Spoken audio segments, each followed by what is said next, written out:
కేవీఎన్కు స్వాగతం. జిల్లాలో మరో సొసైటీ నష్టాల్లో కూరుకుపోయింది. ఈ నష్టానికి తప్పెవరిదో తేల్చలేకపోతున్న అధికారులు. సొసైటీ సుమారు ₹1,00,00,000 వరకు నష్టపోయినా జిల్లా అధికారుల్లో చలనం లేకుండా పోయింది. నష్టాల్లో ఉన్న సొసైటీలో పనిచేయడానికి జంకుతున్న కార్యదర్శులు. నోడల్ అధికారి వస్తే తప్ప బయటపడని సొసైటీ వైనం. 2019కి ముందు అప్పటి సొసైటీ కార్యదర్శి 35 లక్షల నష్టం ఉందని తేల్చాడు. అప్పటి సొసైటీ కార్యదర్శి శంకర్ చనిపోవడంతో లక్షల్లో నష్టం బయటపడకుండానే మాసిపోయింది. ఇప్పటి వరకు 35 లక్షలతో పాటు సుమారు 45 లక్షల నష్టం ఉన్నట్లు అధికారులు గుర్తించినట్టు తెలిసింది. ఇక్కడ విచిత్రం ఏమిటంటే క్రయ విక్రయాలు సొసైటీ ఖాతా ద్వారా కాకుండా వ్యక్తిగత అకౌంట్ ద్వారా జరుగుతున్నట్లు తెలిసింది. గత సీఈఓ 30 లక్షల రూపాయలను స్వాహా చేసినట్లు ఆయనే ఒప్పుకొని తిరిగి చెల్లిస్తానని హామీ పత్రం బాండ్ రూపంలో రాసిచ్చిన ఇప్పటి వరకు ఆ డబ్బును రికవరీ చేయలేదు. ఇక క్రయ విక్రయాలు నడుస్తున్న సేల్స్మెన్ల దగ్గర సుమారు 20 లక్షలు ఉన్నట్లు తెలిసింది. అంటే 50 లక్షల లెక్కలు ఉన్న మరో 30 లక్షల మాటేమిటి? అవి ఎవరి వద్ద ఉన్నట్లు? రైతులకు యూరియా సరఫరా చేయలేని పరిస్థితులు చేరుకున్న పాలక వర్గానికి పట్టింపు లేకపోయింది.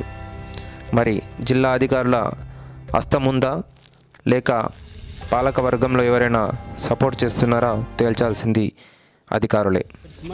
ఇక్కడ కోఆపరేటివ్ బ్యాంక్ అసిస్టెంట్ జనరల్ మేనేజర్గా సాల్ట్ సొసైటీకి విజిట్ చేయడం జరిగింది. ఇక్కడ గత 2 నెలలుగా సెక్రటరీ నియామకం జరిగినా అని అతను విధిలోకి చేర్చుకోవడం లేదని చెప్పేసి రంజిత్ గారు నాకు కంప్లైంట్ చేయడం జరిగింది.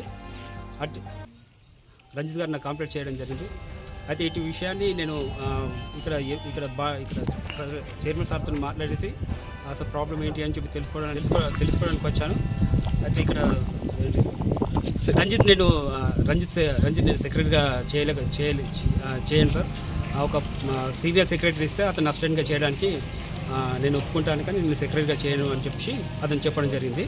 అయితే ఇక్కడ తీర్మానంలో ఇక్కడ బాడీలో వీళ్ళ డిస్కస్ ఏం జరిగిందంటే అతను సెక్రటరీ ఎందుకు చేయలేకపోతున్నా అంటే ఇక్కడ సస్పెన్స్ అమౌంట్ కొంచెం అమౌంట్ అని చెప్పేసి ఉన్నా సార్, దానివల్ల నేను చేయను, అందుకోసం అది క్లియర్ అయిన దాకా నేను చేయను అని చెప్పి అతను చెప్పడం జరిగింది సార్. సస్పెన్స్ అమౌంట్ అంటే సార్ వేలలోనా లక్షలలోనా? ఇక అది ఎంత అమౌంట్ అని చెప్పేసి మేము ఎన్క్వైరీలో తెలుస్తాం సార్. Okay sir. సార్ ఇప్పుడు సెక్రటరీ ఎందుకు చేయాలనుకుంటున్నాడు? ఇంకా వేరే అది సస్పెన్స్ అమౌంట్ కాకుండా ఇంకా suspense amount main reason sir. అదేనా సార్ మెయిన్ రీజనా? ఓకే. అది ఇంతకుముందే తెలిసింది నాకు కూడా మీటింగ్ జరిగినప్పుడు కమిటీలో సుమారు 70 పైన అంటారు, కానీ పూర్తిగా అయితే తెలియదు. నాకు తెలిసిన 70 పైన అంటే లక్షలలోనా వేలలోనా? 70 లక్షల పైన అంటారు. అయితే ఇప్పుడు ఉన్న సేల్స్మెన్ నర్సయ్య పేరు మీద గత ఆడిట్లో 10 లక్షలు అన్నారు, ఇప్పుడు వచ్చే దాంట్లో 18 లక్షలు అన్నారు. ఇదైతే నేను క్లారిటీ. ఎవరు అంటున్నారు? రైతులా? రైతులు కాదు, అధికారులు. ఇక్కడ అధికారులు అని ఆడిట్ రిపోర్ట్ ప్రకారం 10 లక్షలు అన్నారు. ఇప్పుడు నెక్స్ట్ ఆడిట్ చేసేది ఏంటంటే డిఫరెన్స్ ఉన్నది, ఇంటలెక్ట్కు గ్రౌండ్కు డిఫరెన్స్ ఉన్నది కాబట్టి దాన్ని బట్టి 18 లక్షలు కూర్చుండొచ్చు అని చెప్పేసి అంటున్నారు. అది ఇప్పుడు నేను ఇక్కడ పనిచేయడానికి కారణం కూడా ఇది కూడా అనుకోవచ్చు. పనిచేయడం మెయిన్ కారణం ఇదే. ఇక ఇంకోటి ఇంటలెక్ట్ వ్యవస్థ. ఒక రైతుకు చిన్న విషయం కూడా నేను హెల్ప్ చేయలేకపోతున్నా, కనీసం పేరు మార్పు కానీ ఆయన కడితే 200 రసీదు కూడా నేను రసీదు ఇచ్చి వ్యవస్థ అనుకోవచ్చు. వ్యవస్థ మెయిన్ ఇష్యూ సస్పెన్స్ కూడా. ఫస్ట్ ఏంటంటే ఇంటలెక్ట్ వ్యవస్థ. నేను ఫస్ట్ నాకు ఇంటలెక్ట్ దాని మీద నేను ఇది చేసిన. ఇక్కడ వర్కర్ లేకున్నా కానీ కొన్ని తెలిసిన వాళ్ళ ద్వారా వేసుకోవచ్చు అని చెప్పేసి చెప్పుకున్నా. దాని తర్వాత ఇప్పుడు రీసెంట్గా ఈ సస్పెన్స్ ఎంతో కొంత ఉన్నాను తెలుసు, కానీ ఇంత పెద్ద మొత్తం తెలియదు. ఈరోజు నా విషయంలో ఇది బయటపడ్డది.